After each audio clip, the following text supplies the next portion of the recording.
नमस्कार दोस्तों, स्वागत है आप सभी का आपके अपने YouTube channel self study academy पर। बात करते हैं मुख्य सेविका भर्ती से संबंधित कट ऑफ के बारे में। आप सभी लोगों की भारी डिमांड पर ये वीडियो बनाई जा रही है। हमें कट ऑफ की वीडियो बनाना पसंद नहीं है क्योंकि आपको सभी YouTube चैनल पर कई कई कट ऑफ की वीडियो मिल जाएंगी। बच्चे इससे डिमोटिवेट होते हैं, इसलिए हमने वीडियो नहीं बनाई थी। 1 से 2 वीडियो आपको हमारी बनाई हुई मिल जाएगी, इससे ज़्यादा नहीं मिलेगी। आप सभी लोगों की डिमांड पर आज ये वीडियो बनाई जा रही है। तो सबसे पहले तो आप लोगों को जो महत्वपूर्ण सूचना देनी थी उसको आप ध्यान से समझिए। मुख्य सेविका भर्ती में सरकार की तरफ से जो अर्जेंसी एप्लीकेशन लगाई गई थी, किसी कारणवश उसकी सुनवाई नहीं हो पाई और डिस्पोज कर दी गई। आप लोगों ने देखा होगा कि इसमें डिस्पोज दिखा रहा है। अब दोबारा से सरकार को अर्जेंसी एप्लीकेशन लगवाकर सुनवाई करवानी पड़ेगी, जो कि अब अप्रैल में ही संभव है। आपको पता है अप्रैल में तो खुद ही संभव है, क्योंकि मार्च के मंथ का लास्ट चल रहा है, मार्च का लास्ट चल रहा है, तो अप्रैल में तो होगी ही। आप लोग अपने विभाग से संबंधित मंत्री एवं जनता दरबार में मिलते रहिए, तो अप्रैल में सुनवाई होने की, स्टे हटने की पूरी उम्मीद बन सकती है। तब जाकर क्या होगा, मई में रिजल्ट आ सकता है। लेकिन अगर आप लोग शांत बैठे रहेंगे तो कुछ नहीं होगा, क्योंकि देखिए मंजिल के बहुत करीब जाने के बाद हमें वहाँ से निराशा मिली है, तो हम प्रयास करेंगे तो फिर से ज़रूर हमें पॉजिटिव रिस्पॉन्स मिलेगा। तो एक बार जहाँ आपने इतना संघर्ष किया है, एक बार फिर से यूनिटी में आइए, एक बार फिर से जोर लगाइए, सारी बहनें मिलकर अपनी आवाज़ आयोग के कानों तक पहुँचाइए और मुख्यमंत्री जी को अपनी पीड़ा बताइए, ज़रूर समाधान होगा। अब बात कर लेते हैं आपकी कट ऑफ से संबंधित, क्योंकि बहुत सारी छात्राएं कट ऑफ से बहुत ज़्यादा परेशान हैं, तो आप लोगों को डिटेल्स में बताएंगे इसके बारे में। लेकिन उसके पहले आप लोग अगर चैनल पर नए हैं तो प्लीज़ चैनल को सब्सक्राइब कीजिएगा, वीडियो को लाइक और शेयर ज़रूर कीजिएगा, क्योंकि आप लोग लाइक करने में बहुत ज़्यादा कंजूसी करते हैं। अगर आप लोग वीडियो देखते हैं तो आपको लाइक करना चाहिए। तो अब बात कर लेते हैं कट ऑफ के बारे में। देखिए यूपी ट्रिपल एससी मुख्य सेविका कट ऑफ आफ्टर आंसर की कि आंसर की के बाद क्या कट ऑफ है, उस पर बात कर लेते हैं। उत्तर प्रदेश सब ordinary service selection commission, post name क्या था, हेड सर्वेंट मुख्य सेविका। टोटल पोस्ट कितनी थी, 2600। अब बात कर लेते हैं आपकी कट ऑफ के बारे में। तो देखिए क्या लिखा है, यूपी ट्रिपल एससी मुख्य सेविका कट ऑफ आफ्टर आंसर की, यानी कि आफ्टर आंसर की के बाद आपकी कट ऑफ कितनी जाएगी उसके बारे में बात करेंगे। उत्तर प्रदेश सब ordinary service selection commission, post name क्या था, हेड सर्वेंट मुख्य सेविका। टोटल पोस्ट कितनी थी, 2693। Only for female and UP triple SC 2021 score card, यानी कि ये जो वैकेंसी थी वो यूपी ट्रिपल एससी में ओनली फीमेल के लिए थी, यानी कि महिलाओं के लिए। Bachelor degree in arts with sociology और सोशल वर्क और होम साइंस और nutrition and child development is one of the subject in degree level. ये आपका जो योग्यता थी वो मांगी गई थी, आप लोग इसमें देख सकते हैं। Bachelor degree in arts with sociology और सोशल वर्क और होम साइंस और nutrition and child development is one of the subject in degree level. Degree इनकी आपके पास अवश्य होनी चाहिए, क्योंकि डिग्री के बिना, हमने आप लोगों को पहले भी बताया था कि आप लोग अगर कट ऑफ के आसपास भी हैं, आप लोगों का मन भी कह रहा है कि आप लोगों का सिलेक्शन हो सकता है, अगर 50-50 भी आपके मन में है, तो फिर भी आप लोगों को अपनी डिग्री निकलवा कर रखनी चाहिए, अपने डॉक्यूमेंट्स तैयार करने चाहिए, क्योंकि रिजल्ट आने के बाद 1 मंथ का भी समय नहीं मिलेगा आप लोगों को कि आप लोग अपनी डिग्री निकलवा सकें। और डिग्री निकलवाने में 20 से 25 दिन का समय ज़रूर लग जाता है, तो आप लोग पहले से ही अलर्ट रहें और अपने डॉक्यूमेंट्स तैयार रखें, ताकि आपको बाद में परेशानी का सामना ना करना पड़े। तो आप बात कर लेते हैं अब कट ऑफ के बारे में।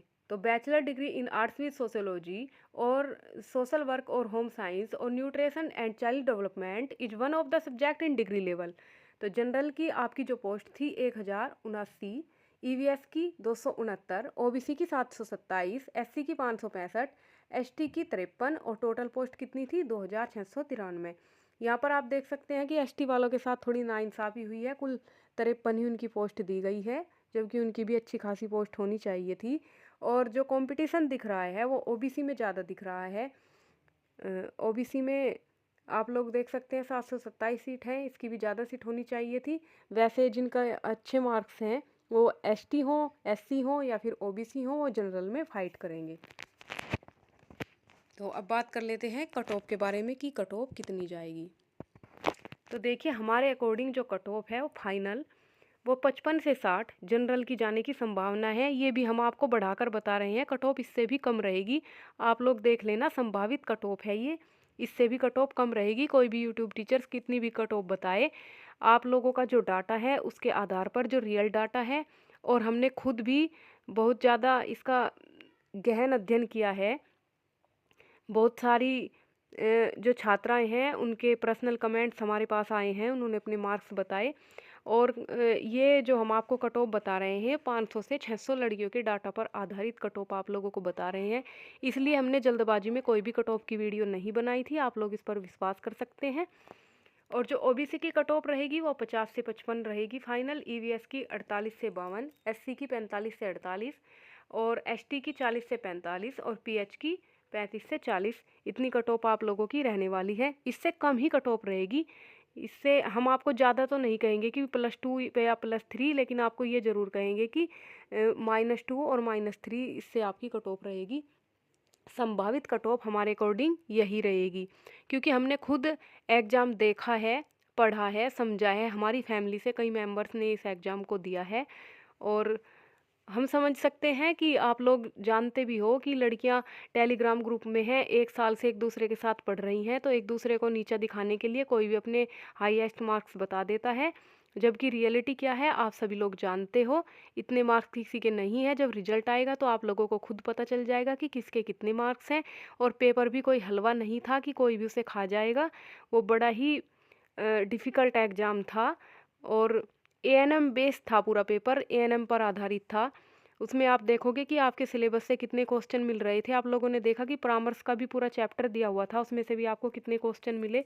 आप लोगों ने इतने अच्छे से 1 साल तक तैयारी की, जब आप लोग 60+ नहीं कर पाए तो और लोगों की आप कैसे उम्मीद कर सकते हैं। हाँ, मान सकते हैं कुछ लोगों के तुक्के भी लग जाते हैं, कुछ लोग मेहनत भी करते हैं, कुछ लोगों की किस्मत भी अच्छी होती है। इस वीडियो को देखने के बाद कुछ लोग गलत कमेंट्स भी करेंगे कि तुक्के भी उन्हीं के लगते हैं जो लोग पढ़ते हैं, लेकिन आप लोगों को मानना पड़ेगा कि तुक्के लगते हैं, लेकिन सभी के तुक्के नहीं लगते। 2 या 3 लड़कियां ऐसी हो सकती हैं जिनके तुक्के लगते हैं, लेकिन कुछ बातें नॉलेज पर आधारित होती हैं, क्योंकि कोई भी लड़की ऐसी नहीं है जिन्होंने ओनली ग्रेजुएशन बेस पर एग्ज़ाम दिया है। फॉर्म जरूर ग्रेजुएशन बेस पर भरा गया था। बीएड, बीटीसी, बीएससी सभी ने बहुत सारी पुस्तकें पढ़ी हैं, तो सभी को ज्ञान भी है, सभी ने एग्ज़ाम दिया है। पूर्व ज्ञान पर आधारित इसमें जो हमारी मुख्य सेविका अभ्यर्थी थी उन्होंने इस एग्ज़ाम को दिया है पूर्व ज्ञान पर, क्योंकि इतना आसान पेपर नहीं था। आप लोग खुद सोचिए, इतने बड़े बड़े यूट्यूब टीचर, इतने बड़े बड़े यूट्यूब चैनल्स जब आंसर की नहीं निकाल पाए आज तक भी इस एग्ज़ाम की, तो कैसे मान ले कि ये एग्ज़ाम आसान था।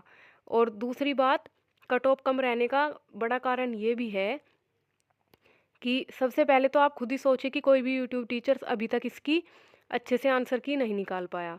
दूसरा कारण कट ऑफ कम रहने का ये है कि आप लोग खुद देखिए कि यूट्यूब टीचर्स की आंसर की में और जो रियल आंसर की आप लोगों की यूपी ने दी थी उसमें कितने मार्क्स का अंतर आया है। 10 नंबर तो सभी के कम हुए हैं, लेकिन इससे ज़्यादा 15 से 20 नंबर भी छात्राओं के कम हुए हैं। उसके बाद जब रिवाइज आंसर की आई तो वही क्वेश्चन आयोग ने सही मान लिए जो पहले से ही छात्राओं के सही थे, और उसमें थोड़ा नुकसान सेकंड शिफ्ट वालों को देखने के लिए मिला है, और फर्स्ट शिफ्ट वालों को 1 से 2 नंबर का उसमें फ़ायदा मिला है। नॉर्मलाइजेशन भी ज़रूर होगा, आप लोग नॉर्मलाइजेशन की भी चिंता ना करें। आप लोगों ने देखा होगा जब वीडियो का रिजल्ट आया तो किस तरह उसमें नॉर्मलाइजेशन हुआ है। वो आयोग का काम है, हमारा काम नहीं है। आयोग अपना अलग फॉर्मूला लगाता है और विचार विमर्श के बाद नॉर्मलाइजेशन देता है, तो उसमें हम लोग कुछ नहीं कर सकते। ये आप लोगों की बात है कि आप लोग कैसे उसे समझेंगे, कैसे उसे मानेंगे कि किस तरह से नॉर्मलाइजेशन आयोग ने किया है। क्योंकि सभी बातें सभी लोगों की उम्मीदों पर खरी उतरे ये ज़रूरी नहीं है। क्योंकि जिन लोगों को ये कट ऑफ अच्छी लगेगी वो तारीफ़ कर देंगे, जिन्हें नहीं लगेगी वो नहीं करेंगे। लेकिन जो रियलिटी है, अगर आप लोग सच्चाई को स्वीकारेंगे तो आप लोग फ़ायदे में रहेंगे, क्योंकि अन्य एग्ज़ाम की तैयारी भी कर सकेंगे और ख़ुद को डिमोटिवेट होने से भी बचा सकेंगे। किसी भी टीचर्स को अपशब्द बोलने से या फिर किसी भी साथ की छात्रा को अपशब्द बोलने से आपका रिजल्ट नहीं बदल जाएगा।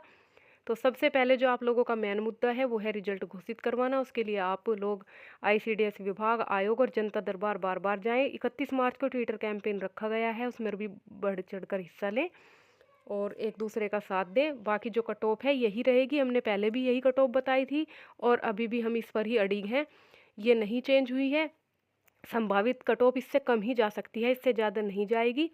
हम आप लोगों को बता रहे हैं, एग्ज़ाम हमने देखा है, पढ़ा है, समझा है और देखा भी है कि पूरा पेपर कंडीशन बेस्ड था और मेडिकल कंडीशन बेस्ड एग्ज़ाम था और जो क्वेश्चन सही थे वो भी आयोग ने सही नहीं माने और आप लोगों ने उसके प्रूफ भी दिए हैं और वो सही भी हैं, लेकिन नहीं माने आयोग ने, तो क्या कर सकते हैं।